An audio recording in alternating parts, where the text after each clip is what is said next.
তরমুজ লিয়ে আইছে, তরমুজ খাইতে মনে নাই, কাল রোজাও নাই, এই তরমুজের কথা মনেও নাই। রোজার দিন সুন্দর সন্ধ্যের বেলা তরমুজ খাওয়া হয়। তরমুজটা দেখেন একটু নরম নরম হয়ে গেছে, একটু তরমুজ কি খাওয়া যাবে? তরমুজটা কত সুন্দর। তো আব্বা হচ্ছে যে বৃহস্পতিবার দিন 2টা তরমুজ নিয়ে আসছে, একটা কাটি আমরা খাইছি, বাসায় সবাই ছিল না। আর মানে এটাও ফ্রিজে আছে, ওটাও ফ্রিজে আছে, আর কারো মনে নাই।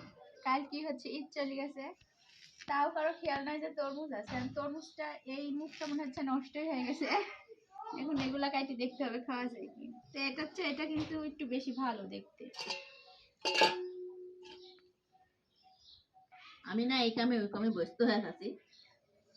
বউ মানুষ একটু দেখবি, ফ্রিজটা খুলবি দেখবি, এটা কোনো খেয়াল নাই, খালি সাজা গুজালি ব্যস্ত। ঈদের দিন পাশে, কারণ আমারই দোষ, তরমুজ নষ্ট হচ্ছে, তাও আমার দোষ। নষ্ট হয়নি, কিন্তু আরেকটা দিন থাকলে ইয়ে হয়ে যেত। এদিক কি অবস্থা জানি না, এদিক এগুলা ভালোই আছে।